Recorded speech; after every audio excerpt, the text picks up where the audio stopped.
Alright, okay, I think it's recording now. So, this is the director's commentary of the Random Chair event. I've actually been meaning to do this for a while now, but I've been kind of procrastinating this for a while, and I kind of want to do it as soon as possible before I start like forgetting details about it. But anyway, director's commentary for the Random Chair event. Let me first start off talk about how I came up with the idea for the script. And I just want to start off with some background first. Wait, hang on, let me check this. Okay, so let me start off with the background first. This is the first skit that me and my friends made since what's the year? 2021. And this was first filmed in 2025. So there's about a 4 year gap. 4 years? Has it been that long? 2021. No, that doesn't sound. No, 2022. It was filmed in 2022, and this was filmed in 2025. Okay, the last one made was the chapstick mystery one, and this one was filmed in 2025. So there's actually 3 years gap between those two. And what has happened between those 3 years is that, well, I've graduated high school and moved on to uni, and I've been kind of focusing on my education. Surprisingly, oh no, I chose to prioritize my education over my YouTube career. Can't believe it, man. But jokes aside, but that's basically what happened in between the times of like now and then.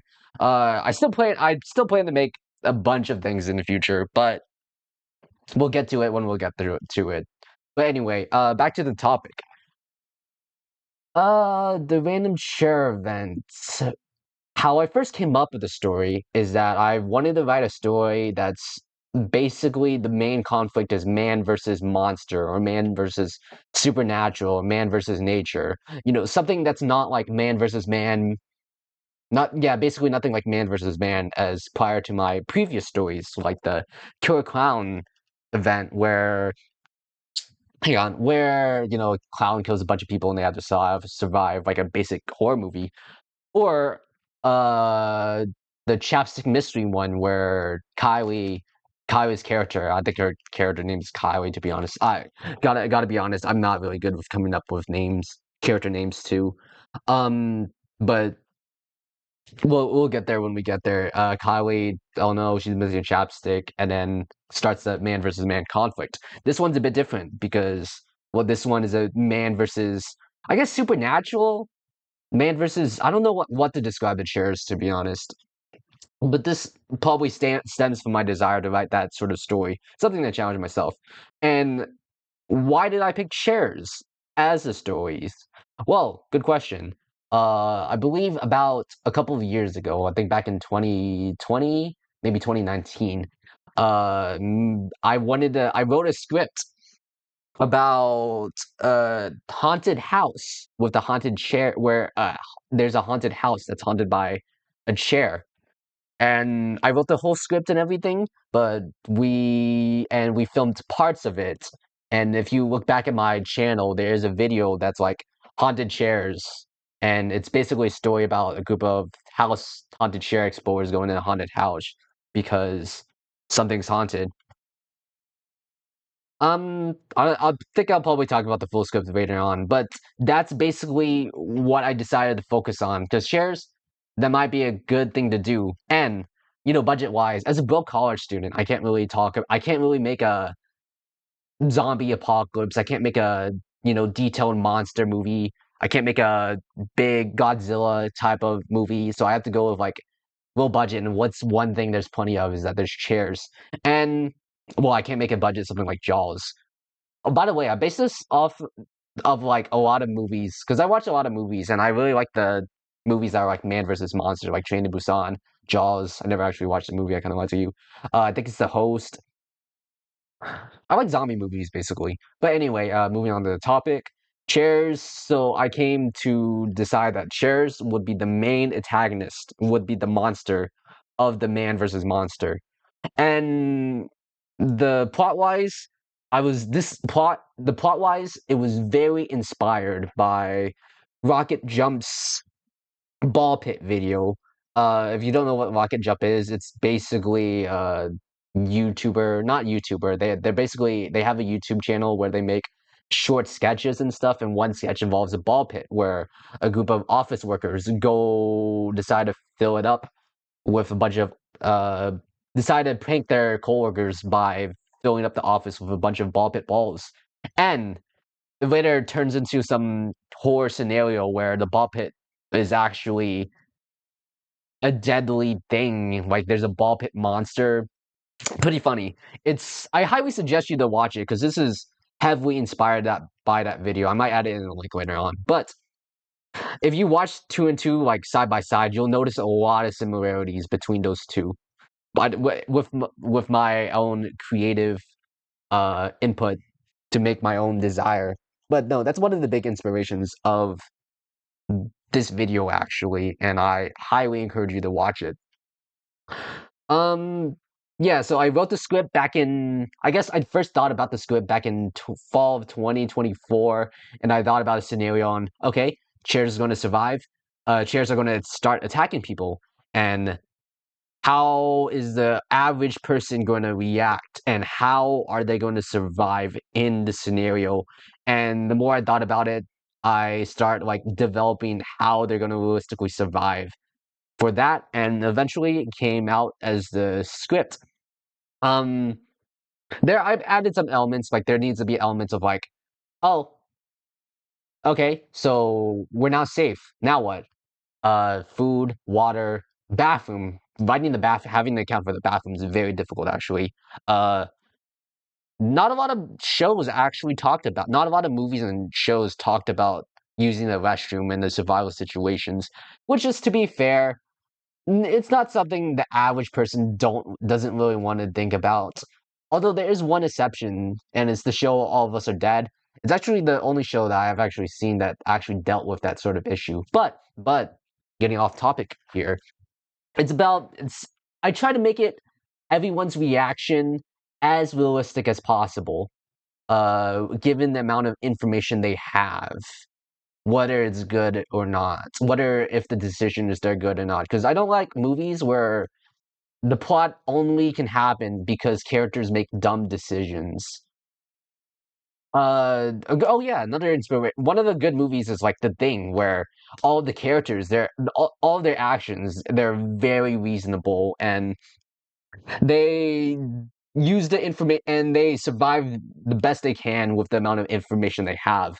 I wanted to create a story something like that, basically. I don't want anyone to die because, oh, let's split up and we'll do that, that sort of thing. Um, yeah, that's basically stems from the desire, but let's actually get started in the actual video. Okay, so Emma Arnold, for her full name is Emma Arnold, which is a really unique name. She's actually a friend of mine that I asked to act in this video, and I remember texting her. Hey, it's like, hey, you wanna be in this video for the skit? She's like, sure, yeah, I'd love to. But I'm kind of nervous because she has no experience with acting, and she's telling me her concern is like, oh, that's fine. As long my standards for acting is not that high. As long as I see that you're trying your best, and as long as you're trying your best, that's fine. Unless it's like super bad, yeah, you're that's not a realistic reaction, or like, yeah, that's not gonna fly. Like, I will not accept that. But as long my standards in acting is as long as you try your best, I'm fine. I'm not looking for like Hollywood grade actor. That's what I told her, and that's what I told, I believe, every other else who expressed their concern about acting. Uh, but anyway, I asked her. She went on one day, and we filmed. So we filmed this in a total of 3 days. Actually, she was only available in the first day, which was the main action scene where the main well, what I would call the climax of each act. Oh, by the way, in the script, I kind of separate each script via acts, with one section through 2 second, like in Act 1, Act 2, Act 3.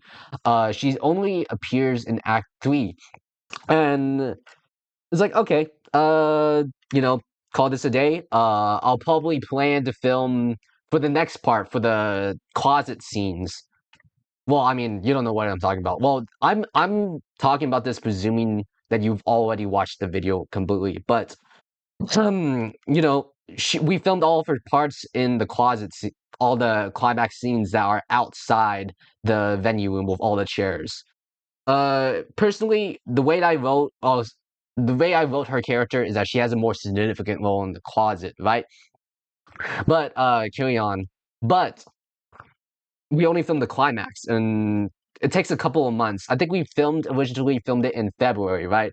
And I was planning to film again in March, probably doing spring break when we're not so busy with school.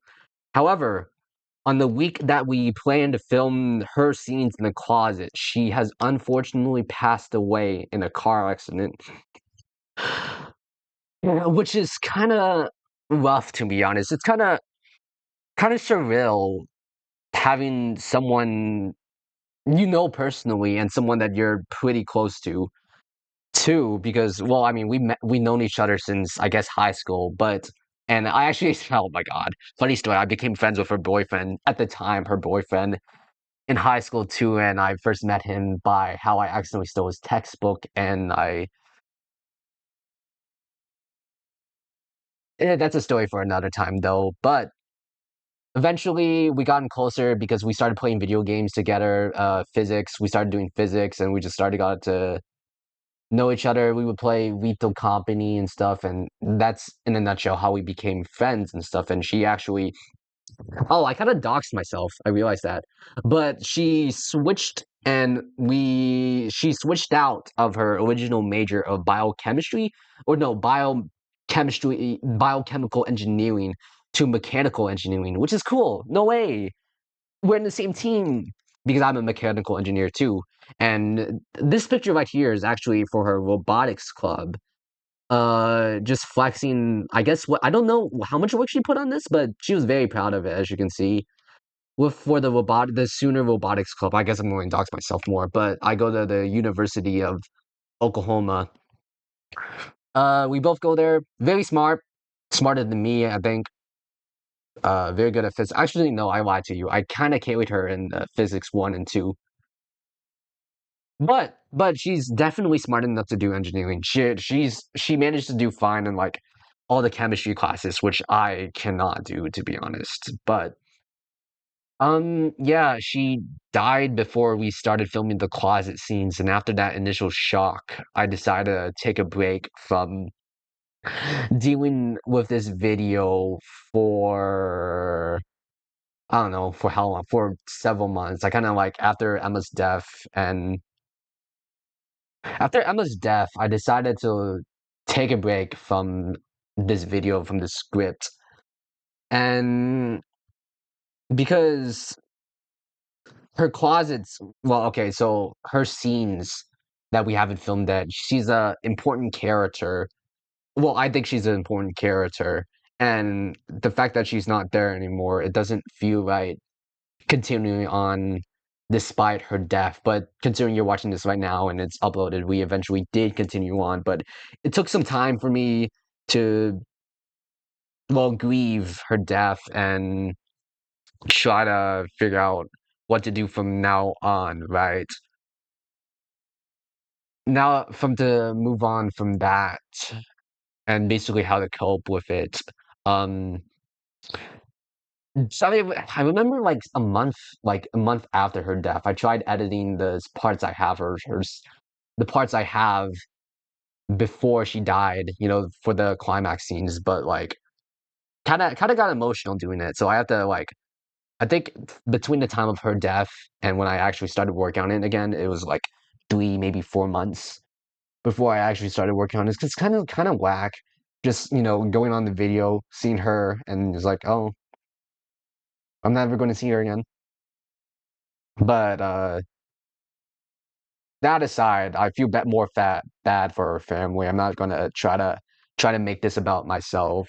Her family is super devastating. I did talk to them about that, and it was nice. Um, so I'll talk more about how we did it, but trying to figure out, and then before I start talking about it, trying to figure this out.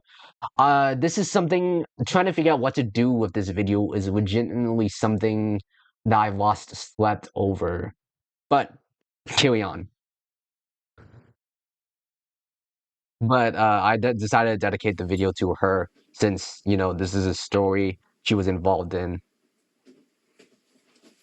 So this is my room, and this is just me grabbing something. This is by the way, this was filmed at nighttime. And this chair perhaps is the opening of the scene where it shows my intent for this scene is to show that, oh wow, the chair is moving. What is this? So we start off of the opening, random chair event, right? We start on the opening. Oh, we see a chair. What's this? Someone grabs a bag and removes the chair. Okay, now we see the chair itself. Now what? What does this have to do with the random chair event? And then the chair suddenly turns towards the camera. I don't know if anyone has done anything about it. To be honest, I don't think anyone felt fear or is wondering, but I think it causes some curiosity. That's probably my intent from the thing. The start of the random share event. 2 hours before the random share event. No way. What's good, everybody? We're on the way to do This another was filmed Squid when Game. we're actually on our way to the Yeah. venue room. What do you mean, oh, are we? I don't know. Bro, bro's been like, we gotta get there Hope you on didn't hear that time. in the We background, gotta make but sure everything's perfect. What if I forget stuff like this last whole time? scene is actually improvised. What I decided to do for the scene is that I set a groundwork, 200. right? And I was just like, oh, we'll just have a I normal said over 200. conversation. It was about 200. 200 Get a people. load of this guy. Watch it actually be too. So, if you watch my previous videos, I posted a Squid Game before. I just needed a reason why, to be honest.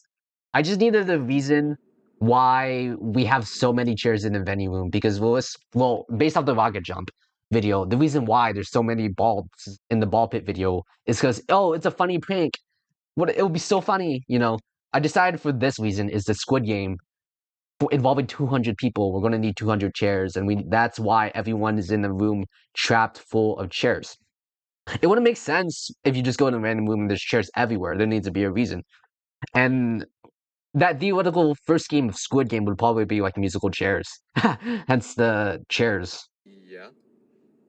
I just know. I basically asked a bunch of people and I have them invited. This whole scene was improvised. Richard, I got that You actually which got I'm pretty sure I 200? mentioned that I already. did. You were joking. I'm not joking. I'm being serious. Brother is Joseph King over here. I don't know what Joseph King means. So this is the venue room right now. Okay, so the audio that is kind of janky, probably because of the wind. And for this film, we actually used Raphael's phone camera.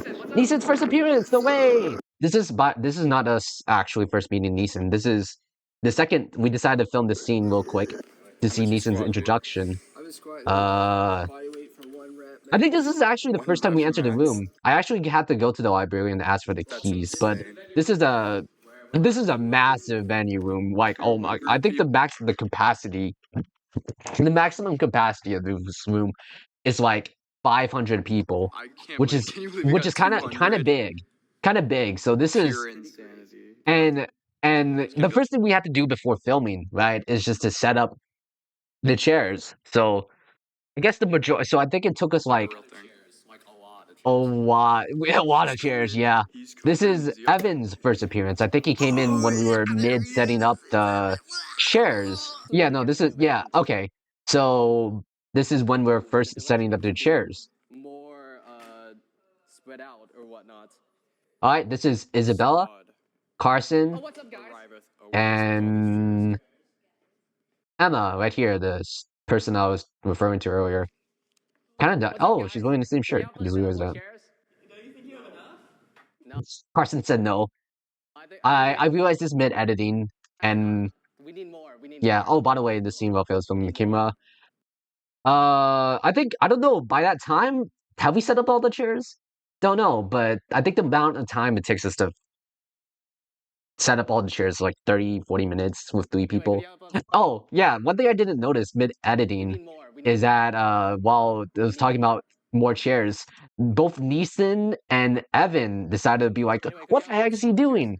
I didn't notice this until post when I was editing, and I think that adds a lot more to the humor. Yeah, Isabella, Neeson, could you? Oh yeah, this right here is the microphone I decided to implement because for that I decided to borrow Jesse's Hodgson's microphone because his monitor is filming and he let us borrow it. So I give props to him. Can you set Oh, up the by the way, he's tables over unrelated at that to Evan corner right Hodgson. there? Hodgson. Also, Raphael, put down the camera and help with the chairs. Okay. Anyway, Carson, can you go to the storage room right there to set up to put the food and the water in there? Yes. Okay. Raphael, why are Anything for you you, recording Douglas? again? Can you put the camera down and actually help? I don't know what the others were doing, but they were probably just acting like camera as down. extras in the background. 140 seconds before the random share event. Oh yeah, for this is like exactly the amount because I decided to go on the editing. It's like, oh, it'll be funny if I decide to go on editing and see what's the time difference between when the initial chair event happened before the scene. Hey, Carson. Real talk, man. Is it Oh yeah, we bought this on the way to the place. just me, or did Douglas kind of like go into dictator mode with all these chairs? Like, Yeah, I think this might be a little too. Oh, by the way, I think we used my phone for yeah, this, it's right? pretty And excessive. actually, I'd like to thank Isabella specifically because I think she, at the time, I asked her right off the bat, "Hey, you want to be part of it?" Sure. And then she decided to come right after she has like a sleepover, I think, afterwards, and she was super tired. The time that I have everyone decided to arrive was like 9 a.m. To be honest, almost everyone was late, including me and Raphael. But to be honest, we kind of picked it up. Neeson was actually the first one to arrive. I think he arrived on time. Everyone else came like 30 minutes to an hour late, which is kind of annoying to be honest. But nothing you can do. It's what can you can't really expect anyone to arrive something at like 9, 10 a.m. in the morning on a weekend too. You know, I want to go party on a Friday, but this was just on a random Saturday, filmed on a random Saturday. And the time that took us to the time that I have set for the library reserve, because how I got access to this reserve room was like I went on the website 3 weeks before and I reserved the room and I decided to reserve the whole day. I think it was like 9 to 5 actually. So it was the whole working day and I don't know. that was the whole time with no lunch break too. We had no lunch break, which to be honest, in hindsight, would be kind of nice, but I was more focused on working. Oh, by the way, I don't know if you noticed, but I was like super stressed on that. Not super stressed, but I was working 24/7, basically acting as director and trying to be the supervisor. Next time when I filmed, I'll probably get some help. Probably create a storyboard first, so that I know what to do. But I do this cool thing called memorization. Douglas. These are not the right positions. Bentley is here. That's him. No way. He kind of arrived like an hour and 30 minutes later, and he was there for about an hour or two. Yo, big. Oh, Kobe. He was Hey, super late. I think he Douglas. was like, okay, oh, Kobe was super brief, but I think he was there for an hour, and he was like super late. I think he arrived like 5 hours after we started Yo, filming. big dog. I think it's Break time o'clock. That was improvised. Working for Props like to an him, hour. actually. Props to Raphael. Well, I mean, if you looked at the itinerary, you'll know that big time is in. By the way, this is the only scene we have of the full chairs, the full room with the chairs. In hindsight, it would have been beneficial if I took a picture or at least had just the raw video of the full chair field. But this is a absurd amount of chairs. Like it's actually like doing filming, it's actually very difficult to navigate around. And I'd like to thank everyone like Neeson, Evan, Emma, Isabella, Raphael. I won't thank myself, Carson.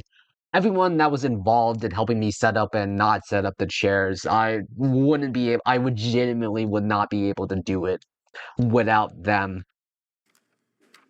30 Bentley, minutes. Kobe, The everyone itinerary. else. Do I look like I care? Oh, if you notice, a bit of foreshadowing. Raphael sat on the chair. Hint, hint, nudge, About nudge. an itinerary. Yeah, so I was a bit of planner. Also, I was standing in a different position than I was in that. There's so many continuity errors. I kind of not cared to be honest, and I didn't really care if we saw the mics because I just wanted to film and we didn't have a lot of time. One that's hosting the Squid Game with This is me 200 crashing out. people. Do you have any idea how many people that is? 200. This is like partially true.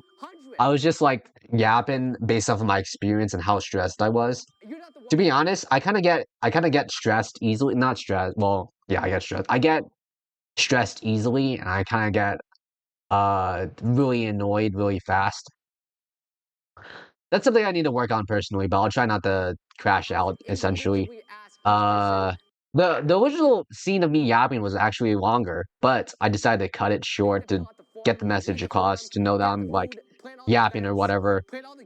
This is when Raphael was stuck. Food and water. Can I get some help over here? I'm kind of stuck. What? Dude, you're not stuck. Dude, give me your hand. 3, 2, 1. Okay, so how we got Raphael Stuck? stuck on the chair is that we had a belt, and we just tied it on that. Maybe try holding him down and the chair and pull at once. Wait, that's a good idea, Emma. Okay, I'm gonna pull. You'll see how we utilize this, but like, you know, Evan hold, Raphael pulls up, he's actually doing force, but there is a hidden belt somewhere that's actually keeping him still. It's not that like his cheeks are actually stuck. Okay, you have to be pranking us. The lighting could be better here because there's this glare, but nothing I can do about it since I used my phone as a camera. Next time I bought a camera, so hopefully that will be better, but I'm not like a videographer. But This is a joke. nonetheless. I do not know what to tell you. These cheeks are not going anywhere. So, you have any ideas? I was thinking maybe call the fire department. Oh my god, dude. To tell you, these cheeks Not are not going anywhere. this is the improvised line by Raphael. I think Raphael is a legitimately funny guy, actually. His lines that I wrote versus like what I wrote in the script, he builds off of it and he really elevates the humor of the dialogue and the stuff. So, you have any ideas? Okay, so one thing I want to point out is that microphone's right here. This is Raphael right here. Carson is clearly sitting on the chair. I did not know he was sitting on the chair, and yeah, again, a bunch of continuity errors right here. Me, Evan are talking a lot of space, probably just us to maneuver around. I was thinking maybe call the fire Raphael, eyes grow wide department. Or maybe we can and start spasming, I mean, it's not even. having a seizure. Look! What the heck? What the heck? I think this was filmed on Raphael's phone, so that's why the coloring grading is a bit different. What's with Evan's facial? Oh yeah, one thing I wanted to talk about was Evan's acting. Uh, he's kind of smiling here. I mean, it's not even. Look! What the heck? Yeah, he's kind of yeah. I mean, I don't know what to describe, but that's like a bit of a smirk. But I can't say I did better, to be honest. I mean, at least I tried with like the eyebrows, maybe. But Evan, I don't know. Okay, how we did that scene? How we did that scene is that we just got water and we got water and whipped cream. That's it, and just spit it out. Oh my god. I think it's a pretty good foaming effect. This scene was actually improvised by Carson. That was actually pretty funny.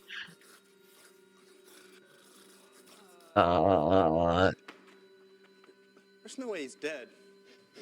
Okay, this part was also improvised by Brentley, I think. He decided to smell him. And in the original script, I decided to have the person check for his pulse. But Brentley decided to smell I him. mean, he's dead. He's not dead. He's pranking. Wake up. He's very clearly not alive. Quit messing I around. smelled him, man. Wake up. Wake up. I actually slapped him in this. Wake up. Wake up.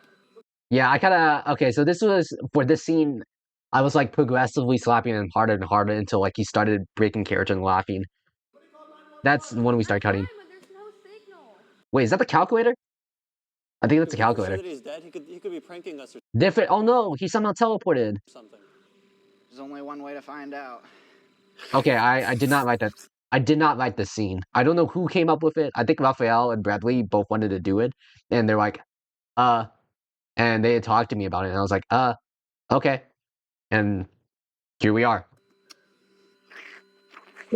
That's okay. That's actually a pretty good facial expression with Evan.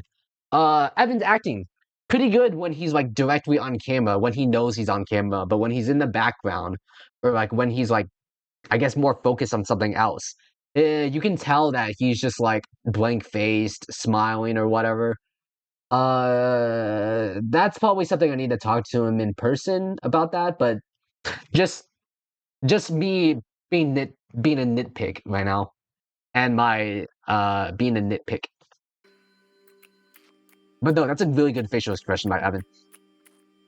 Okay, this is Kobe has, since he was like super late. I think we only have him filmed for like an hour or so before he left. So that's why his role was like non-existent, to be honest. TBH. Oh yeah, the freaking kissing scene. I freaking got that from the online, and it was actually kind of difficult getting the makeout sounds from it because I either kept on getting like actual sex noise or like not. I kept on trying to get like sounds I don't want, which is sex, porn, kind of like porn audio, and like I kind of don't want that. I kind of want like some want like something that sounds like someone making out or whatever, or like someone who uses their tongue to suck on it or whatever. I think the origin of the sound came from like someone smashing fruits and vegetables. That's where the sound originally came from. It kind of sounds gross, to be honest, which adds to the humor. I don't think it's a fluke. He's pretty dead. What do you mean he's dead? He's not dead. Guys, yeah, he seems pretty dead. Oh yeah, there was a joke that I came up with on the fly. It was about oh, what do we do about him? How can we remove him? Maybe we can call the fire department. And I was like, or we can take off his pants. Pretty underrated joke. I find that joke pretty funny. You blink it, you miss it kind of joke though. Oh yeah, again about Evan's thing, blank personality. When he doesn't think he's on, when they don't think he's that. Honestly, why am I being so nitpicky towards Evan? Probably because he's like one of the big characters, and that's why I'm more focusing me more on him. What's Bentley's facial expressions? Guys, yeah, he seems pretty dead. Okay, he's kind of smiling. Okay, that was Neeson. That's a good facial expression. Oh my god! He's wearing AirPods. Gotta die looking drippy, I guess. Guys, it's a This is a random random chair chair event. event. Chair being thrown. By the way, this wasn't the first time we thrown the chair. We have to test to Guys, it's a see random chair event. how we can throw the chair. Oh no, okay. Isabella's acting is actually Isabella and Neeson's acting is really good, surprisingly good, not expected. Us panicking, Evan's panicking, pretty good acting. Okay, so this scene is cut from originally the person who said, "Guys, this is a random share event." If you watched, well, I mean, a couple of seconds, it was actually Emma saying it, but originally it was Carson, but his delivery was not good at all. It was like, oh, once he said it's a random chair event, and then and this is the scene that you see him running towards the closet. It was not good. It was you'll see it later, but it's not good. So we decided to switch the person saying it, and Emma said it pretty good. So that's why, and that's what we said in the final cut. Everybody. Continuity error, doors closed. Yeah, everyone in here. Kobe running. Oh god! Neeson's running. The door's locked. I wrote the scene to establish that there's no escape. That's it. You cannot escape just via exiting the door. It's not opening! It's locked! Oh, funny thing, Neeson accidentally opened the door here. First time we're filming. Sure. In the scene after this, there was supposed to be a scene when like me and Evan are like panicking and like, guys, what do we do? Where do we go? To the storage room, to the storage room. I could not find that clip anywhere, and I really wanted to include it.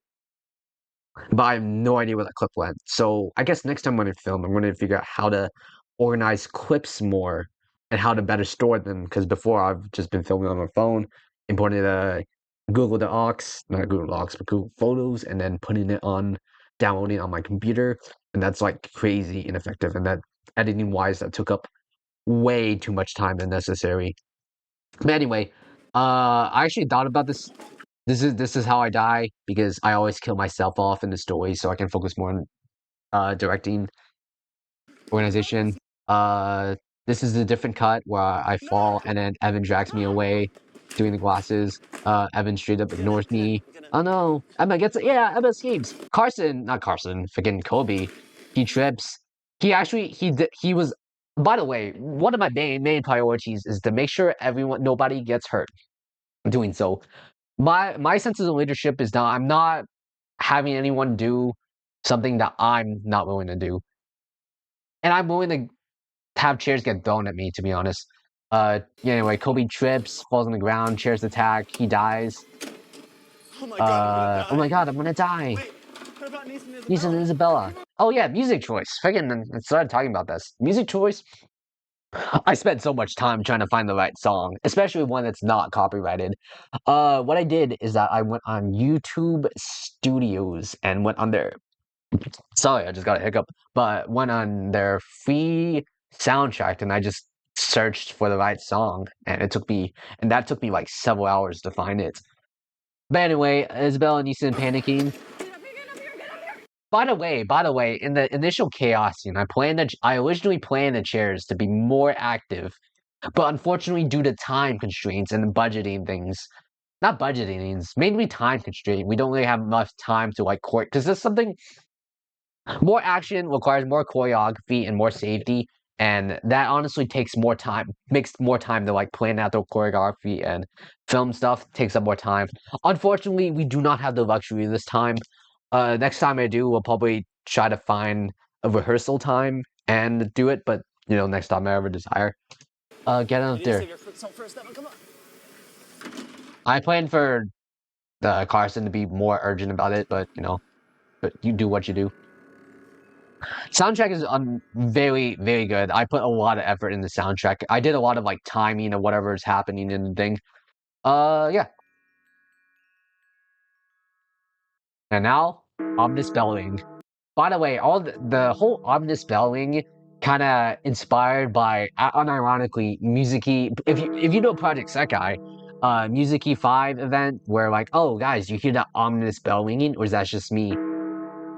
And I thought, oh wow, maybe it's funny to add an ominous bell to show some dread. How this is like a pretty bleak situation. This is in order of death, by the way. Like, Raphael, he's the first to die. Random screenshot of him. Bentley, he's the second to die by sitting on the chair. Actually, in the original scene, I wrote that he got impaled by a chair leg. But since there's no actual legs to the chair, we'll probably just force him to sit on the chair. But Bradley's acting is actually pretty good for that. This is like the second best thing, to be honest. And we can't realistically do chair impalation with these type of legs, to be honest. My glasses, pretty funny. Okay, Kobe's shoe, he's dead because got piled by chairs. That's why his role is super significant. And this is the table fort that Neeson and Isabella are in. You don't know if they're alive or not. That's my intent. My intent is that, are they alive? Are they dead? Since they're there, they're probably dead. By the way, I planned for the table when I wrote the script. I originally planned for the table fort to be more, I guess, elaborate. But this is the best thing we could do with the amount of time we have. Also, Isabella had to leave early, so we kind of have to rush her scenes. Oh my god, there's so much scenes we have to rush. But we'll get to on it 1 hour later. Yeah. Okay, so this is the first thing we filmed after Emma's death. I believe we filmed all that in February. This we filmed in the summer, I think June, maybe July. Maybe July, to be honest, likely on July. No, it's probably on July. Or June, I don't remember. It was the summer. It was after some months trying to figure out what to do. And I decided, oh, hang on. I decided to make it to where, because, okay, here are the three options, or a couple of options I got trying to do after Emma's uh situation, right? One, completely write her off the script. That does not feel right because she is an important character and I feel like I'm completely disregarding her as a character, right? And the character, right? Two, recast her. That also does not feel right because you're essentially replacing someone else. So that doesn't feel right to me. Three, just not acknowledge her disappearance and not include her in the script. Uh, Wait, did I say that the first time? Don't have her involved. Maybe that was the two options I had, to be honest. But those were the only options. What I ended up doing is that I decided to have her be a non-speaking character in the closet scenes and have some of her scenes in her perspective so that she is actively involved in the script, right? I hope, and I talked to a couple of people about this, and I hope that that was the best decision I could make for Emma's character or Emma herself. Um, yeah. Oh, by the way, we have a stand-in, aka me or Raphael. Honestly, I didn't try too much. This was filmed like several months, so you can clearly see the time difference. Also, this was filmed in a different location at a different library. This is like a big closet room that we'll use. The original closet in the original library was like way smaller than that. Do you think the magnetic Yeah, no, freaking time difference, field is Evan's allowing hair, facial chairs to hair. move in this way?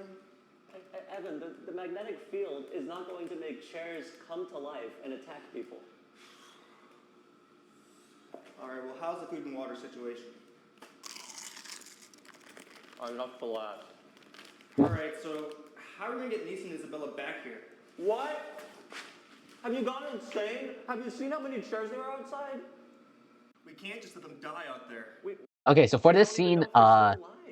You're not they were like abandoned sometime apart, friends. and I have to like put them like super close Going out together, there again like would be suicide. uncomfortably And close. you include Neeson and Isabella in that number?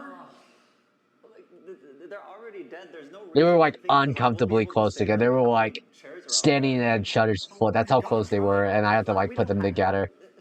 There's nothing we can do. I just don't think it's worth. I think it's. This is Emma's We're perspective. Kind of friends. too tall to be honest. Slap Raphael's What was hand, that for? Can't you see we're doing something? doing something important. Point at the cardboard box. Oh no way. Oh, I I have an have an idea. idea. Operation Ration Solid Snake. Snake. What does a video game character have to do with any of this? You see, in the video game, Uh, Snake uses a special tool stand in right stealth here. missions that allows him to sneak past his enemies For this scene, unattended, no actually, I matter started who it thinking is. about, okay, A cardboard box. I need to think of a Exactly. reason for when writing this. I spent a lot of time thinking about like, okay, after everyone's like safe, how can I make it to where they want to leave again? Because escape is like doing that, so I needed to create like a plot point. And one thing I thought of is like, oh, I can have things separated. Table fort. Oh, we can have something how they rescue each other, right? So I decided to make it that. Okay, they're separating each other from the other side. How are they going to rescue each other? And I thought the best way to do it is I honestly I did not think of it's the best thing I could think of, but cardboard box where they put multiple people in one box and do it. But that's realistically not feasible, as you can see later on. All right, so here's the plan. I One spent a lot person of goes to time the thinking table about box, this actually, trying to think of a good way to rescue someone, and that's entertaining to watch. storage room to the table fort. But in hindsight, it'll be easier to bring multiple cardboard boxes to give to the other people to go in, right? They pick up Neeson and Isabella. All three of them get under the box and go back to the storage room, safe That's the best thing I can think of, but it only works if apparently this box is smaller than you think. But I don't know, I'm a small guy. and sound. This is based off a solid snake, hence the name. Sound good? I don't know whose voice was that. I think it was mine, maybe. Wait, so who's going to be the person in the cardboard box? That's pretty good. I did not notice, but Evan did a funny eyebrow raise and just look at Carson. He looks back. Oh no. Oh, maybe it's not. Oh no, wait. Wait a minute. Wait a minute. Him looking at his potential coffin. Has to be you. Man, I don't even want to do it. Why can't it be Emma? Okay, what I did for Emma, since she is now a non-speaking character, I decided to make it to where give it to what it was originally her lines to the other people, and apparently it was a concern. Apparently, okay. I need to think about this when I'm writing characters more, but the way I write is inherently sexist. I did not think that, but or something that they're not comfortable with. Because with the Killer Clown one, originally Evan was supposed to be Muslim. He was not comfortable with that, so he decided to change to a vegan. Okay, that's fine. The line for this one that Evan was not comfortable with saying is that is like, oh, you want to make it? I was like, oh, why can't Emma do it? You really want to make Emma go through that? Uh, this is what Evan said, but the original line is, "You want to make a woman go do that?" And honestly, that the original scene for that is like, why can't Emma do it?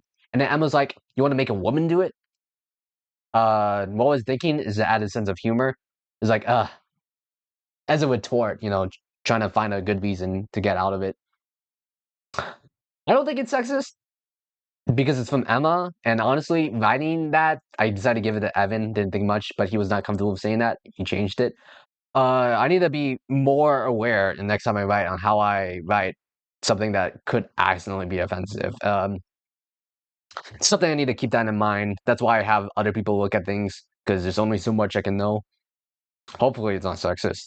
Hopefully, I don't like anything sex. Well, I'm not racist nor sexist, but I don't know, man. Look, man. Call me out if I happen to do that kind of stuff, I get that you're because scared, but you should not be that would be fighting not it. my intent. If there's a chance that our friends are alive, I'd rather die trying to save them than let them I like die Carson's without expression hope. here. So what will it be? Fine, I do it. But if I die, The lighting could be better. I noticed that, but All right, everyone, we can't do got much this. about it. On me. Stand in. That's buff One, L. two, 2, three. 3. Operation Solid Snake. do you think this will work? I'm positive. We built this big enough to fit 3 people, and we built Oh yeah, there was supposed to be a montage scene here, but due to time constraints, again, we didn't have time to film a montage scene of them setting up the cardboard box. Also, by the way, this is not a. You see the big flaw in this plan. 3 people cannot fit in this. Okay. By the way, this was not layered by 3 boxes. Friggin'. Thank you, Carson. And I'm sorry for getting mad at you. It's okay. We're all just scared. I feel like that might be cheesy, but writing dialogue is hard. And honestly, I gave everyone free reign. If they want to change what they say, they can change it as long as follow the general guidelines. You can say the same thing with languages. As long as people understand, it's okay. I give a lot of people. Well, I mean, I try to give people the creative freedom to express how they want. With some directing. Are you ready? As I'll ever be. All right. This took us like way too many scenes to film.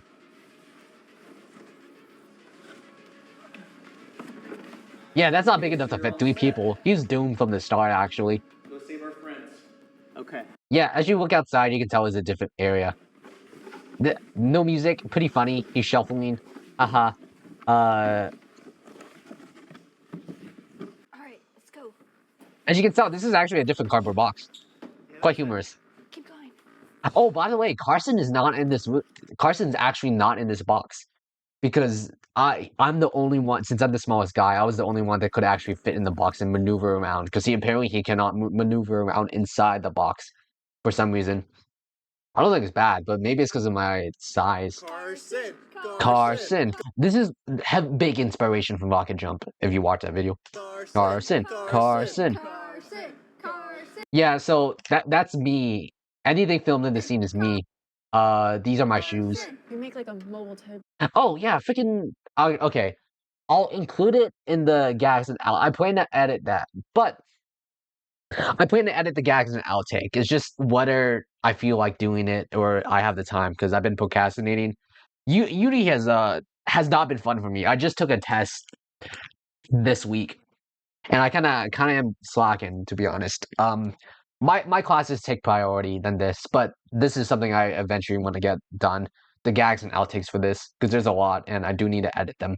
Editing, oh my god, editing takes so long time. I learned that. Oh yeah, pop a bit of a tangent, but I decided to switch to normal editing because before I would use iMovie in the previous films on like edit on mobile. Then I switched to CapCut on for the later videos, but I didn't edit any films with that. But CapCut was pretty useful until they got like super greedy and they're like, up, you have to pay for this feature for like 90% of the features. So I was like, I got tired of it, and so I decided to switch to DaVinci Resolve, which is all on computer, not on a mobile. That was recommended to me by Jesse Hodson. Very useful. I'd like to thank him for that. There was a bit of a learning curve, but I managed to learn how to do it. There's so many features that were free too. It was crazy. I learned a lot of things, music, editing, all that stuff. Carson. Carson, Carson. We make like a mobile table for it. We could get over. Oh yeah, all of Isabella's scene was super rushed because she had to leave, and I wanted to film her scene. Look at that. Look at that. It's a box. It's a box. Carson. Carson, Carson. And then they let him in.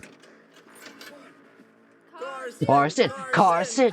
Oh wait, what's that? What's happening? Whoa. Carson! Come back, Carson! Get over here.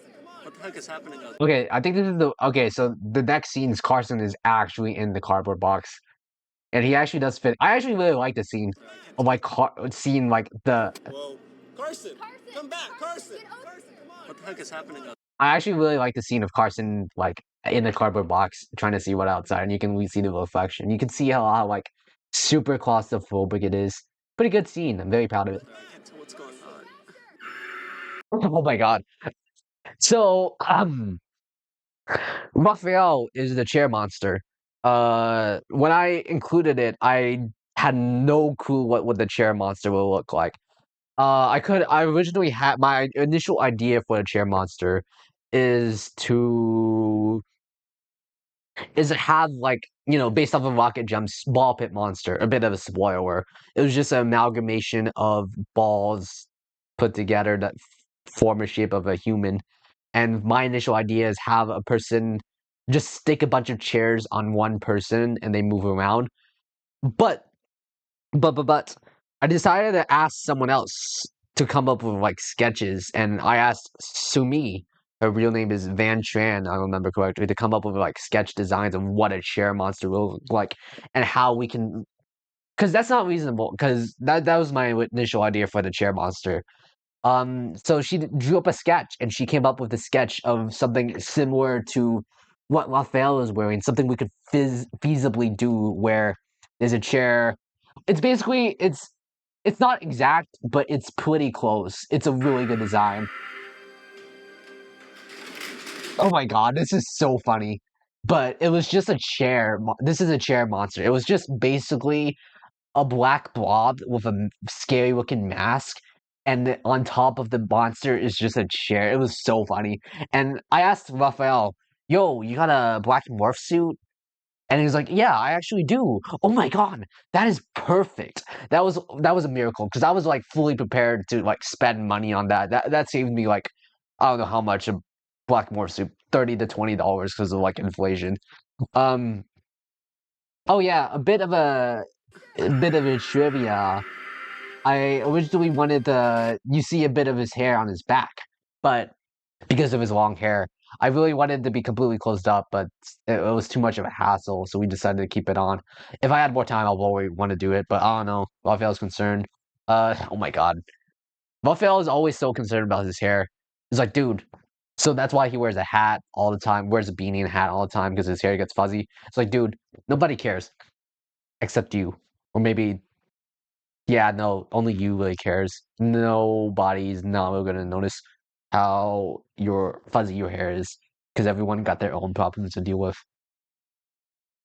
By the way, Raphael makes fun of me too about my insecurities, but the difference is that this is public. But Oh wait, how long have I been yapping? Maybe 30 minutes, I don't know. Oh yeah, when I wrote the script, I wrote makes a inhumane noise. I have no idea what that noise was going to be, but Raphael decided, again, his master improvisation skills, he decided to improve and be like, I'm going to do the scream. I have no idea how he made that noise, to be honest. I am, like, when he made that, oh my god, that is the perfect noise that a chair monster could make. I don't know. That was like, a lot of things, for filming this, there were a lot of things I wished I could have done better, but the one thing I was very happy about was the chair monster. That was like the one thing I was very proud about. The chair monster was the perfect thing. It evokes it's perfect. It matches my vision. no! Carson, come back! Abort! Come back! Come back! By the way, Emma covered her mouth because she could not stop laughing. Carson! That's why. That was such a oh my god, dude, that was so funny. Oh, by the way, how we attach the chairs is because these are baby chairs that was in the closet. and we just got a bunch of jet ropes and attached them to tie them to Raphael. Oh my god. No. Oh my no, god! Oh my no, god! no, No! No! Okay, so as you can tell, Carson is not in the cardboard box. Carson! Oh my god! I think for a lot of people, this was their favorite scene because it's just absurd. But this is a legitimate threat. It's very spooky. What are you gonna do against that? Nothing. Because essentially it's an amalgamation of chairs. It's basically chairs combined together to create a chair monster. It's kind of bleak, to be honest. The scenario I kind of created is kind of bleak. Oh, by the way, Emma was like doing that because she couldn't stop laughing. Uh, doing oh my god, doing like filming, she kept on breaking character.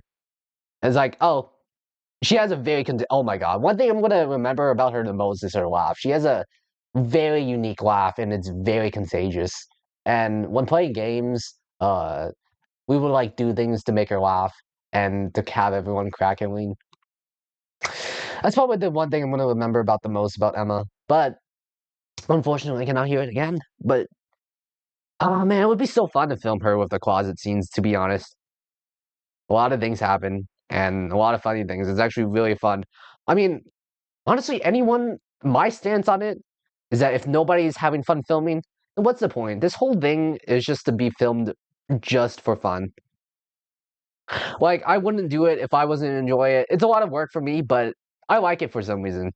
For some reason, my masochistic self likes being stressed and creating art.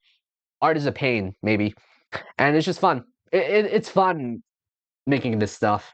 That's probably why I could still keep on doing it. No, I can't No, believe it. He's gone! Evan's acting is pretty good. I think she was like trying not to laugh. Emma,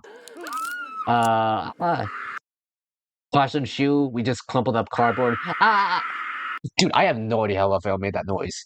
I think he did it just doing something weird with his throat.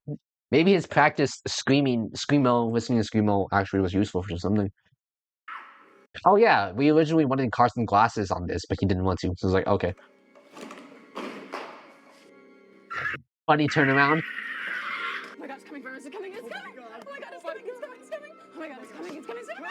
Okay, so in this scene, I originally wrote for the chair monster to dwell the chair at the table fort, causing the collapse. But due to safety and time constraints, we couldn't do it.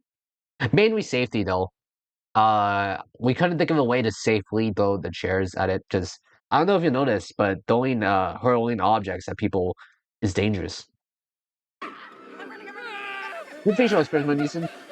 Uh, uh, okay, so Isabella's original death is to have like the chair monster grab his shoulders and throw her in a pile of chairs. Um, I didn't do it. One, because of safety. Two, time constraints. Three, I don't think I'd be willing to do it. I'd be willing to throw myself in the pile of chairs, but I don't think Isabella is. I never asked her, to be honest. Maybe if I asked her, she may or may not say yes, but again, safety is a big issue. Time constraints. Yeah. No, Isabella, No, no. no! Nathan, Oh yeah, I really like the music choice for this. get over here. Evan, I'm coming! I don't know why he just said Evan.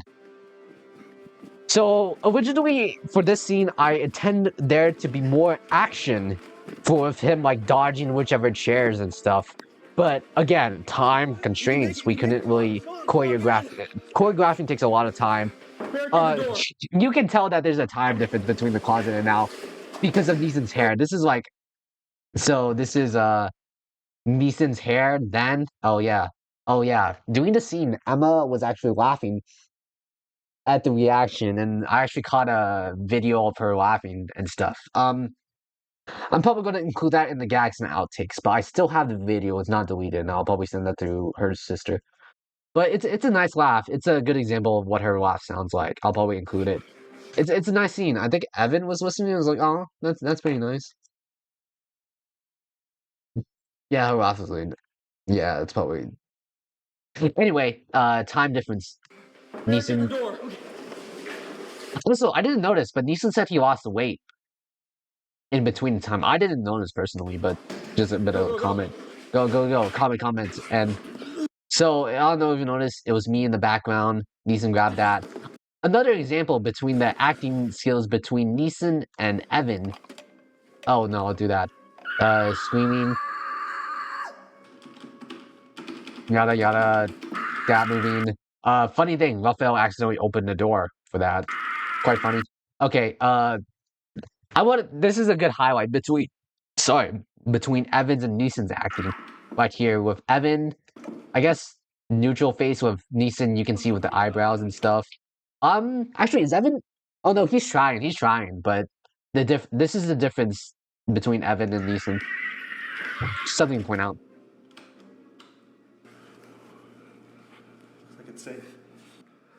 Can't be that plan didn't work. Don't beat yourself up.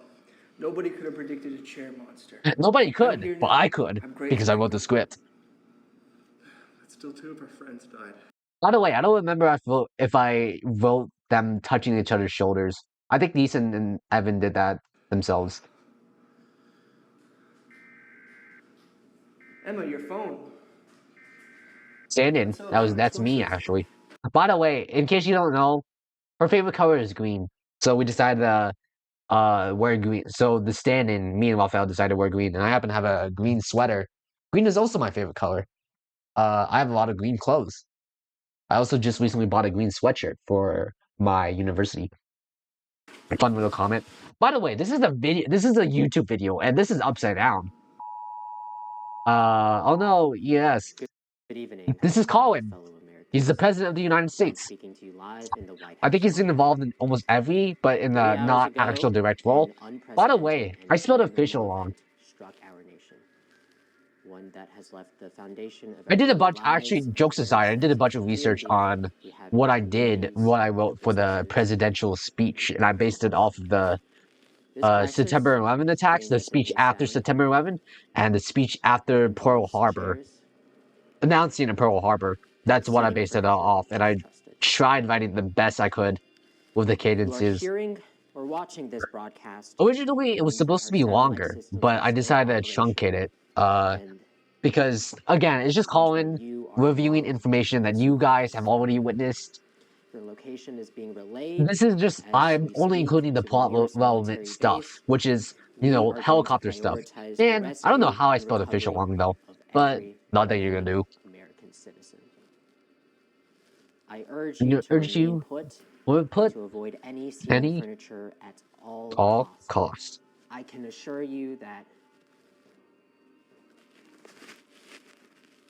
By the way, the audio of that is kind of janky because the mic was interacting with his jacket, not her jacket. what?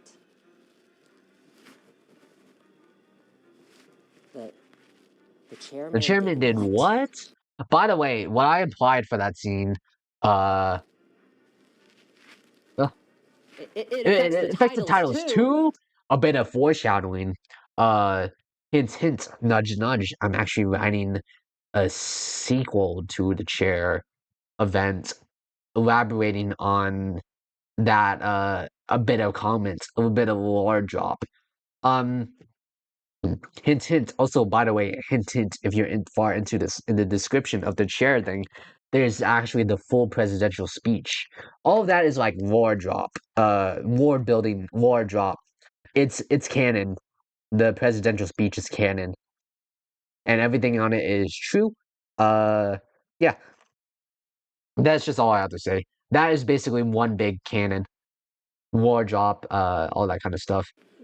Mr. President. Oh, by the way, that was me. What the fudge? I threw a chair. This was filmed in my living room actually, so not in the actual bunker. Beep. Oh yeah, no. Neeson and Evan's acting is actually really good here. Dead. We're dead. We're gonna. These two did really good on that. Mike did better than I could. Also, by the way, there's a bit of a dumb issue on the camera. Yeah, dumb. Oh yeah, how we filmed this. with like the two hands is that that's why you kept on seeing the fingers is that Raphael was holding the camera in front of me, and I was basically using that as my eyes, so I have two of my hands free. Uh, one thing I did to make Emma plot relevant is that she's like, guys, shut in the original script. She was like, guys, we're not talking with attitude. We got plenty of water, all that stuff. Oh, wait. You heard the This was basically the line that was originally Emma's. broadcast? They know where we are. It's only a matter of time before the military comes to rescue us. And we have water. How long do you think I think this was all this will Emma's last us? Here, let's see. line. So we have 2 cases of water here. That's 8 This is like a nerd out for me because I wanted to prove that like these people are actually competent. bottles of water and 40 liters total. So each By the way, Evan memorized all this. Good props to him. It was like Evan and Neeson both did really good in memorizing a bit of a monologue. All in like they look at the script initially and it's like, okay, I'll try to memorize it. And big props to them because I don't think I'd be able to do it, or maybe I could. Well, maybe I could because I wrote it and I know what day, to each say. someone needs about 0.5 liters of water. So for 3 of us, this will last us 2 weeks. 2 weeks. 2 weeks? The government will find us in 2 weeks. Yeah. So they said they will be here. And we have snacks. We'll be all right. We'll be fine. 2 weeks. By the way, I actually did the math in trying to figure out how to survive on water bottles and snacks. This is only on water. Um, by the way, funny story actually. When we were filming my closet scene, I think Emma was like, "Man, I'm about to spend 2 weeks in here. I'd rather die. I'd rather kill myself." And that's real. A bit of a that's freaking 2 weeks. A bit of a humor misinterpretation. Oh, 2 weeks? Yeah, that's fine. That's plenty of enough time. We'll be fine. Bam, 2 weeks, and disappears. Stanton, Evan, Neeson. 2 weeks has passed. By the way, I think. Oh my God. In the middle of filming, actually, the librarians came up to check on us, and they're like, guys, you can't actually film in the closet." And then I have to do some charisma. I have some like Fallout charisma level 10 speech level 10 to like convince them to let us continue filming. They were about to kick us out of the closet. Um yeah, so I did speech level 10 on that. I would like the big thanks to the librarians to let us film in this. Oh my God. That could have ended poorly. There's so much things could have gone wrong, but we managed to do it just fine.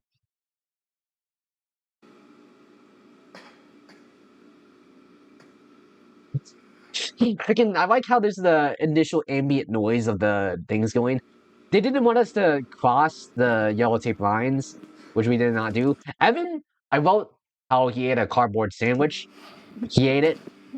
Props to him for dealing with that. Pretty funny, too.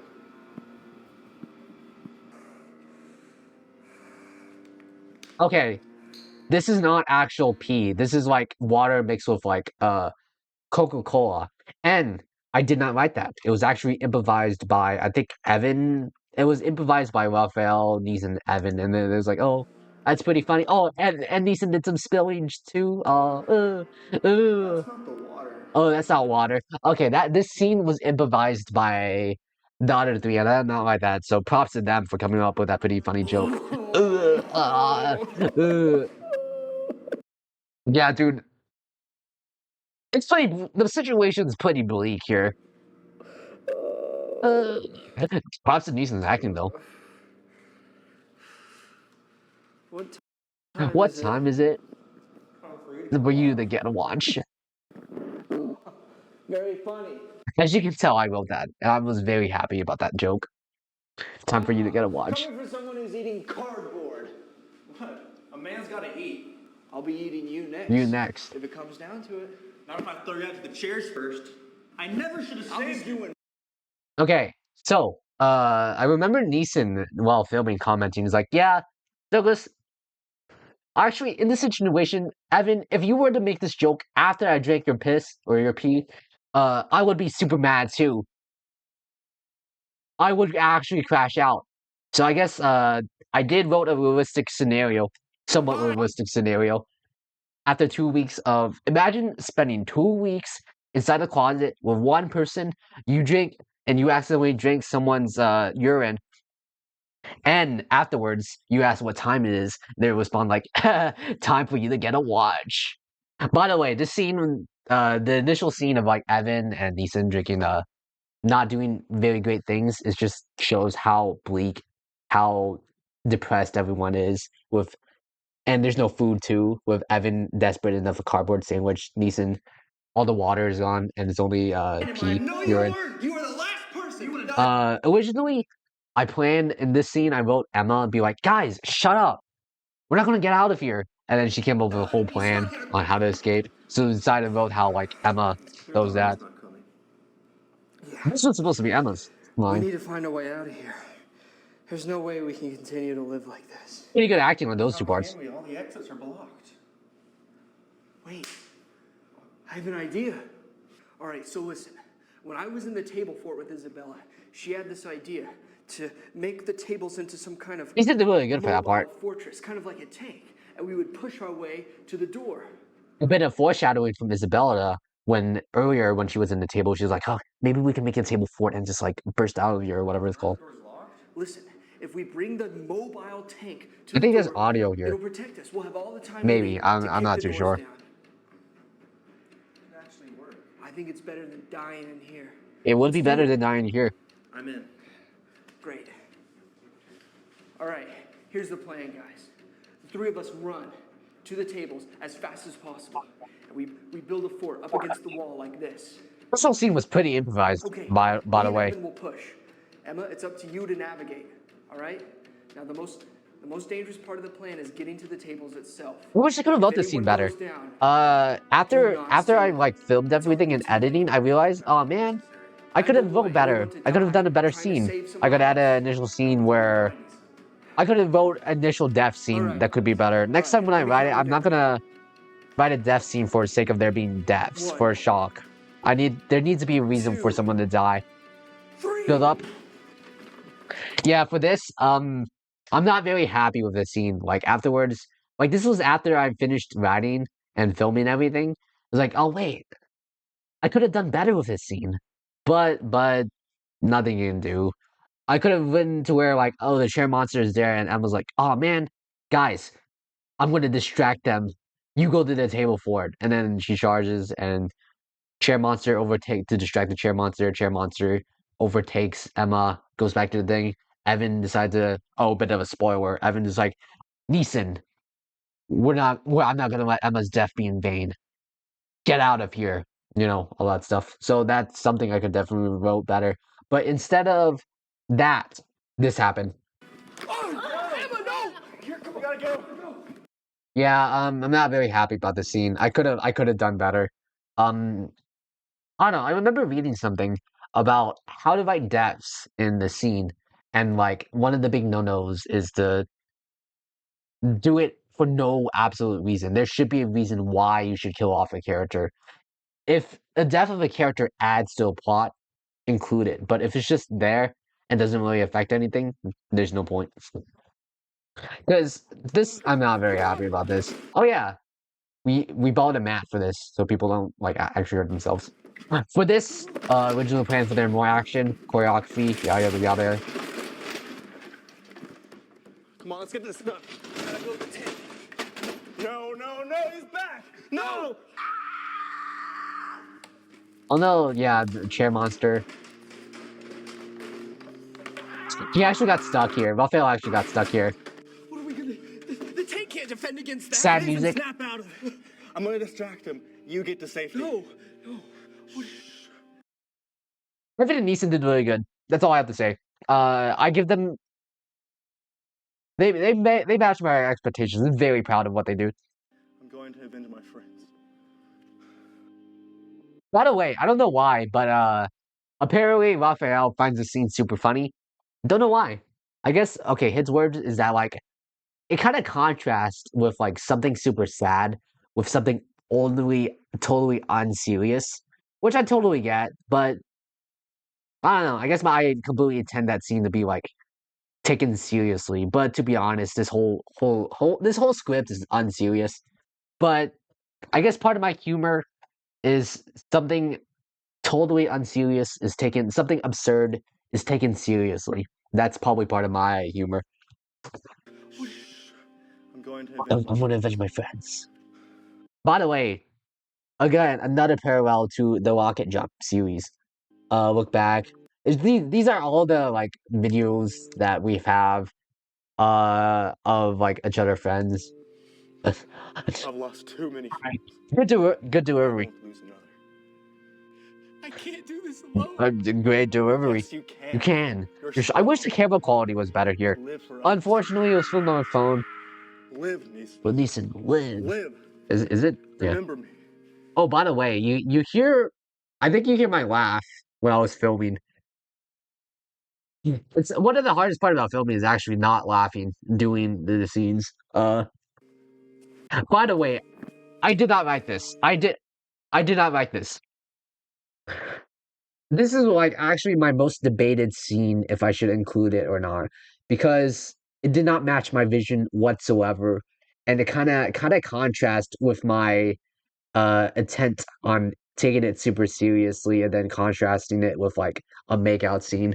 But I just want to emphasize that I did not write the scene. When we were filming the scene and Evan and Neeson were reading it, they're like, "Can we make out? Why? Because it would be funny." Yeah, but like, why though? I kind of don't want to have you guys make out, but we want to. But I kind of don't want to. But you should include it, make out. And like, I was kind of ganged up. Raphael, I think Raphael, Neeson, and Evan wanted to have them make out after this. It's like, come on, we gotta film it just for the sake of filming. And I was like, okay, I'll think about if I want to include it or not in post. When I'm editing, ended up deciding that ended up deciding to include it. And upon screen testing, that has the most reactions out of it because it came out of nowhere. Well, because I did not write this. I remember someone watched it and it's like, dude, this makeout scene came out of nowhere. That's because it did. I did not write that with the intent of Evan and Neeson having any romantic connotation, having any romantic feelings towards each other. Because I don't like romance usually. Something I'm willing like to do in the future, but that's far in the future. But yeah, no, they just wanted to make out, and I did not develop the makeout scene, so it just came out of nowhere. But they did it. They actually did. Oh my god, Evan just gripping Neeson's hair. They didn't kiss, by the way. They just acted it out. Oh my god, they freaking included like tongue too. What the heck? You. It's time. This is for my friends! Dude, freaking Raphael being able to make that noise. What? Ugh. Neeson's not there. Oh. Okay, I think Neeson actually hit his head in this. Okay, so Evan, he hit his head against that chair, and also the chair hit his nose, so we cannot really do much with that. I wanted to film more action, but again, safety and time constraint. This was filmed when we had like 20 to 30 minutes left of time, and we needed to like finish cleaning up first, so we kind of had to rush. There's my shadow right here. Ugh. Neeson has finally escaped, and also Evan died here, in case you haven't found out. Neeson's looking up in the sky. Look at the stars. By the way, it's clearly not the end of the world right here if you look at the cars and stuff. Anyway, this is the epilogue. Yeah, before the epilogue, I wrote the epilogue before Emma died. Like, I wrote everything before Emma died because I had the script finalized, and the original ending of this actually was going to end when before I guess hang on. It was originally going to end Like when Evan starts fighting. Can. Hang on. I'll never forget you. My friends! Right. So this was when it was going to originally end. Like when that scene happened, it suddenly cuts to me and Raphael. The original ending, right? Originally was when Evan's about to fight the chair monster. It cuts from that scene that you just saw. It cuts to me and Raphael playing with like Legos or action figures enough, acting out scenes that's going to happen with like Evan. Oh no, basically us playing with Legos. And then while we're playing with Legos, what's I guess would be my cousin or my little cousin, she's gonna be like watching us play with Legos, and like she's gonna be like, "Aren't you guys adults? Yeah, and you still play with Legos? Yeah." And then she would just walk away, judging, looking at us, and we would just go back to playing Legos, acting out the fight scene between Evan and the chair monster. But and then it would end from here. And I talked to Evan about this, and he's like, "You could do better." And then he gave me a better suggestion. I don't remember what extent. I think. Oh yeah, when Neeson would escape. How about the Evan's suggestion was like Neeson make it out. You know, I die, and then Neeson make it out, and he would make it out. Right? It's like, oh man, I'm finally escape. There's this one chair. Oh shoot, what do I do? And he runs away, and then he gets back in the corner, and then there's this whole chair scene that fight against each other. And after the chair is gone, he goes to escape, and he looks up and sees the helicopter, and then he gets rescued by the military finally. It's like, huh. I think Evan's suggestion is that he gets rescued by the military. And I'm like, huh. That could be a better ending. But if I want to include that ending, I should like an epilogue about what happens. So we included, so that was, oh, by the way, I think in the original script we include him meeting Cher, but I decided to cut that out, and one, because of time constraint, and two, it doesn't really fit well into whatever that's happening. So I decided to end it to where he sees the helicopter. Oh, he doesn't even see the helicopter here, because it wouldn't even make sense, because filming the epilogue and stuff. I'll explain it more in detail. When I wrote the epilogue, I decided to have it be a monologue about what happened and the key takeaway that I kind of want people to get. And for this, I wrote from the bottom. I wrote it from the heart. I wrote what basically happens and the character journey that Neeson went through. And Neeson's like, "Oh, all my friends are dead. They all died. And I'm only alive." This is based off of Train to Busan, by the way. Not based off of Train to Busan, but basically similar to the idea. There's a bit of a spoiler in Train to Busan. Uh, Basically most of the characters die to save what to save the little kid and the pregnant lady. And Neeson, really good ending, but a bit of a spoiler there. Neeson only survived because of basically everyone's action. He survived because of Emma's Emma's suggestion. He survived because of Evan's sacrifice. He survived because of Carson's unintentional sacrifice and his willingness to save him. He survived because he saw everyone else succumbed to the mistake. He saw Raphael died. He saw Brentley died, and he saw me and Kobe died, and he took that as a threat. It's like, oh shoot, they're dead. I gotta survive them. So he used that as an example. So he survived because Isabella, the chair monster, went after Isabella instead of him, leaving him enough time. Neeson, the only reason why Neeson is alive because he's only alive because of other people, and that, and I want his character to reflect that upon.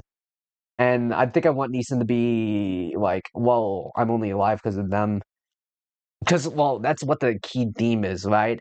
And and how I should move on from all these deaths and stuff, right? But I'll elaborate more on it. how I should move on after witnessing all my friends die, or all that stuff. How you should die, which is actually, oh my god, I thought of this before Emma died, and it's like I wrote this with meaning, but now since her death, there's actual like validity of that statement. Like, oh my god, dude. I don't know. It got personal when I wrote it, and when I had Neeson wrote it, I told him, "Hey, this is an important monologue. I want you to put emotion in it. Basically, this is like one of the key things that I commented on the most." But we'll get started on the monologue. In the original script of the monologue, he was actually in the bunker, but time constraints, and I don't know where we can find the bunker. A bit of a spoiler, though. Anyway, They say that they s- mankind is the apex predator, destined to dominate the world. That changed when the chairs attacked. 2 months have passed since the chair event occurred. It's estimated that 80% of the world's population died in the first days of the event. that's a lot of people, by the way. Scientists still don't know In the original script, I think he was actually supposed to enter a bunker, but time constraint, and we don't have a bunker. the cause. Oh, funny thing, actually, this was the original chair that I used as a thumbnail for, originally intend to use as a thumbnail for the haunted chairs, and this is, well, not the exact same chair, but it's the same design of the chair, and it was of the chair in the middle of the woods. So a bit of a callback to that. Fun The chair fact. event, and why or how they do what Do they what they do. do. Oh, by the way, why do the chairs attack? I don't know actually, and I don't intend to answer that. If you're looking to try to get some lore drop for some reason in how to why do the chairs attack? And I don't even know myself. Or do I? And I'm just not telling you. That's a great question. I remember talking to Evan about it, and he's like giving me suggestions on like, oh, maybe we should have like this big chair monster possess all the chairs and stuff. And I was like, nah, I kind of don't want to explain why the chairs attack. It's just a natural force. Do we know why Godzilla attacked? Yeah, we do. It's because of nukes. But do we know why the thing? No, we do because they're freaking do that. Do we know the origin? Oh my god, you know the origin of the zombie apocalypse in Train to Busan. I think my best stance is just leaving things up to interpretation. Uh, a good example of that is Minecraft. Minecraft, a lot has a bunch of a hidden lore that you could do up to interpretation. So I'm gonna have it like that. I'm gonna leave it. What happens? Why do the chairs attack? I don't know. I don't know. And that's up. That's just a theory. That's just something for you to think about. You can try to create a narrative, but uh, good luck, I guess. But I'm hopeful.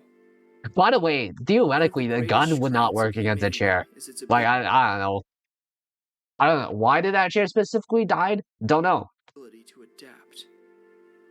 We've been through natural disasters, Yeah, this is not a refugee camp. This is just my backyard. wars, nuclear threats, and pandemics. I believe, from the bottom of my heart, that we will make it to the end. No dialogue here. Kylie was actually originally supposed to have a more significant, basically supposed to be Emma's role, but she was super busy, so I decided to have Emma do it. Hence that. Maiden, a bit of For the extra, time more being, friends. I decided to include them to make it to where, oh, because my intent for Neeson meeting them is like, oh my god, my friends are still alive. So not everyone is dead. That's crazy. That's super crazy. I'm glad to see them that we because this is like, imagine going through a natural disaster and losing everything you ever owned and seeing the people, your friends die, and it's like, man, now what? And then you go to the refugee camp and you see your friends. I think you would have a pretty happy reaction. Pretty happy reaction to that. I never experienced it. Actually, no, I've experienced a natural disaster.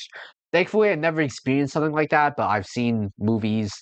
I understand. I'm sympathetic to the, or sympathetic, or is it empathetic or sympathetic? You get the gist.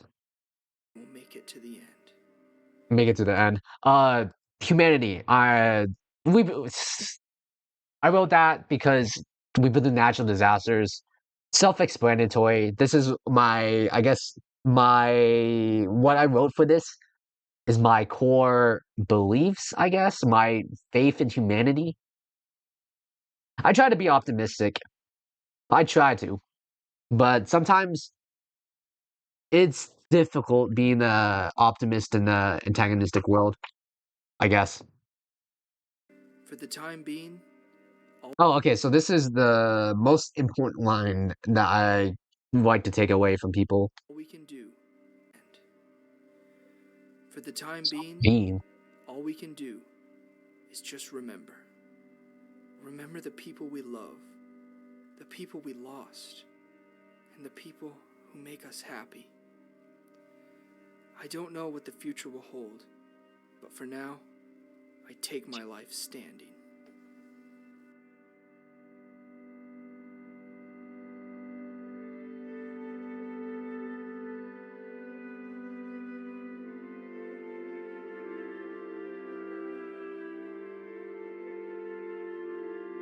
So for the last line, I take my life standing. Evan actually came up with that line, and once he said it, it's the perfect line. That was the perfect line. It doesn't make sense by itself. I take my life standing. What the frick does that mean? Apparently, Raphael finds that line super funny. I don't get why. His reasoning is that it does not make any sense. But like with the context, it kind of does. Like I don't know. I don't know about you, but it makes sense if you understand the context. Maybe it's like community, like, oh wow, he's streets ahead. What the fuck is that supposed to mean? Well, you understand it. Again, it's one of those situations. If you understand it, that's okay. And I hope you guys understand what I'm talking about by I take my life standing with the context of the scene. What does it mean? You just take your life standing. I don't know what to say about this. For the line, let me see if I remember it. For now on, all we can just do is remember. Remember the people we love, the people who make us happy, and the people. Oh, okay. For now on, we gotta remember. Remember the people we love, the people we lost, and people who make us happy. I wrote that uh before Emma died, to be honest. But I think I talked about it earlier. I wrote it from the bottom of my heart. I wrote it from my feelings, my core values. Remember afterwards. I mean, what could you do? What could you do after, realistically speaking, what could you do after all of your friends died? You could only remember and try to honor their memory the best way possible. And I feel for Emma, I think this is a pretty good way of honoring her memory. I think it's a pretty good message that I really want people to take away from this. After anything bad happens, just remember. I mean, that's all you can do. Just remember. Remember me. Something like that. This picture was taken for fun, and I did intend to take it. Pretty fun picture, actually. I have it on my wall, and I gave it to multiple people. Huh. Yeah, but that's the ending of it.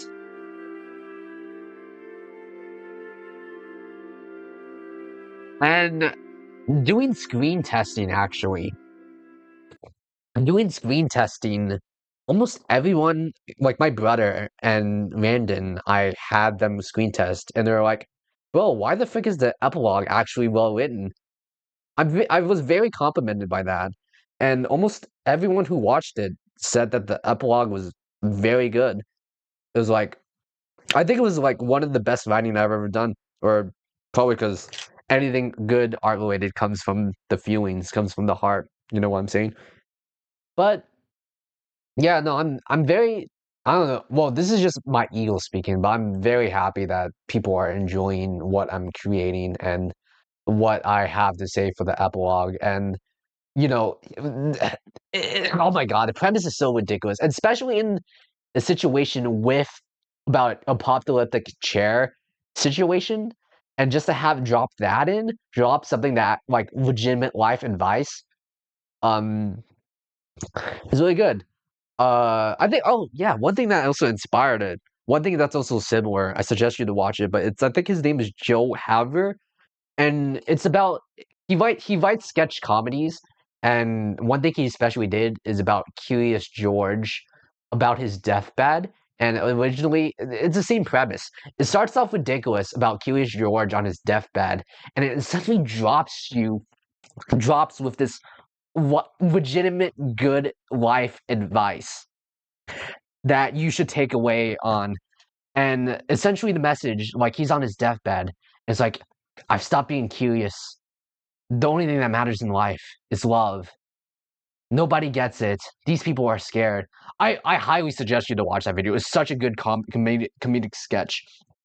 I feel like comedy is a good medium to bring out like personal feelings across. It's just a good medium. People get gets unexpected emotion, and I feel like this is a good example of something unexpectedly good. And I think it's good advice. You should remember the people. Try to appreciate your life. Uh, yeah, just appreciate what you have. But this is the credits. Apparently, dude, funny fact, I think Evan watching it, he's like, yeah, it kind of made me shed a tear. Really? Boom. And the credits are all videos of just us having fun, of the cast members having fun. And I kind of had to ask a bunch of people just for the videos.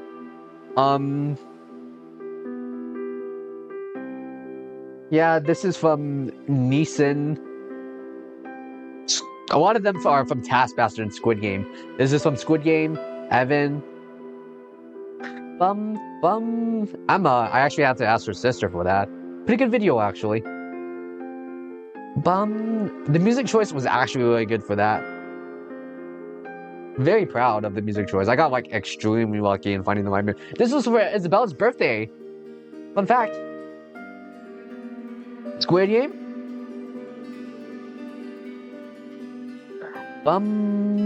Taskmaster.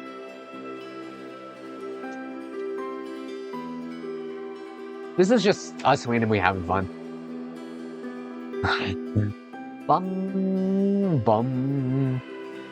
Random video. This is from Taskmaster. You're never going to see it, by the way, unfortunately, because the person involved doesn't want to be public.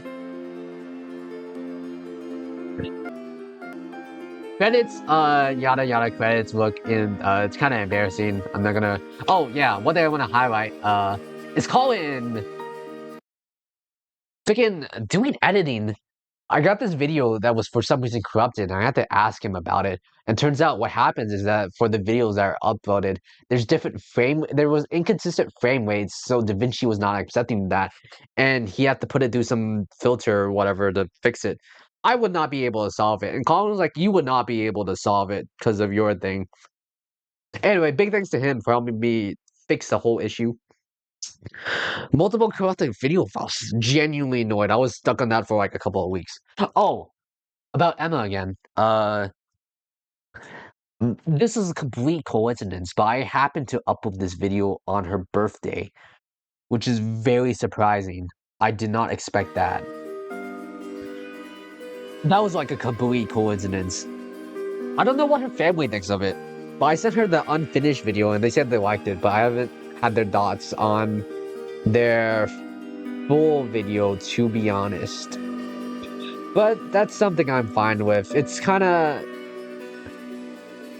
I don't know how a family member, like, okay, before I continued, I'd actually talked to her sister about it. If I like, hey, am I good to continue? I'm kind of concerned. And she was like, yeah, go ahead. I think Emma would doesn't want this whole thing to be stopped just because of her. I think she would have been fine, and that's what she said. And it's like, okay, um, I really appreciate that, and I'm very thankful. Because if they did not want me to continue, I would happily abide by that. It would suck that I would not have my artistic vision completed, but I would prioritize a family member's decision over my desires, essentially. These are all the song lists. Oh my god, I went on YouTube so much. You can find them, they're pretty free. I'll note that the freaking song by Amulets is wrong, though. The actual song is in the description. I suggest you look at that. This is, oh my god, this is embarrassing. Yeah, keyword, appreciate your friends and family. Don't take them for granted. Never know when's the last time. I didn't think, oh my god. When we were planning the film, she died the day before. Like, I think she died on a Thursday or on a Friday, either on Thursday or Friday, and then we were planning on hang out on this. No, no, no, no. I was told about the information on Friday, and we were planning to film on Saturday, maybe. No, that might be wrong. It was the overlap between the day that I found out that she has unfortunately passed away and they were planning to film was like super rough, to be honest. Um, in terms of timing, that is very bad. And I don't know. I think about that moment a lot. Uh, very shocking. It's very surreal to have someone close to you and someone especially as young as you. You don't think about people your age dying because you're freaking young, but life happens and you don't expect a car accident though, and it happened. Um, yeah, pretty rough. But that's the key takeaway I want. And the ending. Um, so this is well, since this video is basically dedicated to Emma's memory and it's basically going to be her legacy, this is the most amount of effort I put on her.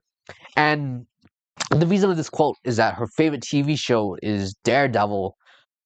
And oh my god, I remember us talking about it. She's never gonna finish the Daredevil Born Again though. But it's a shame. Actually, it's actually very tragic.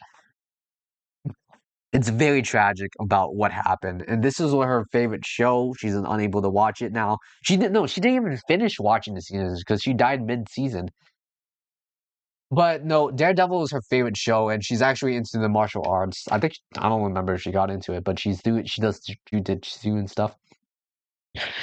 She meant a lot for a lot of people, especially for me, and I'm one of those people. And I went to her funeral. A lot of people were there, me included. Evan, Isabella.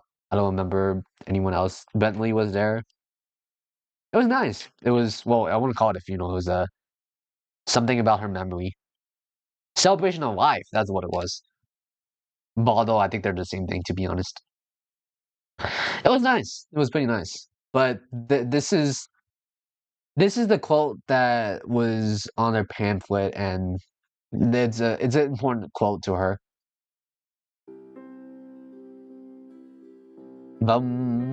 Okay.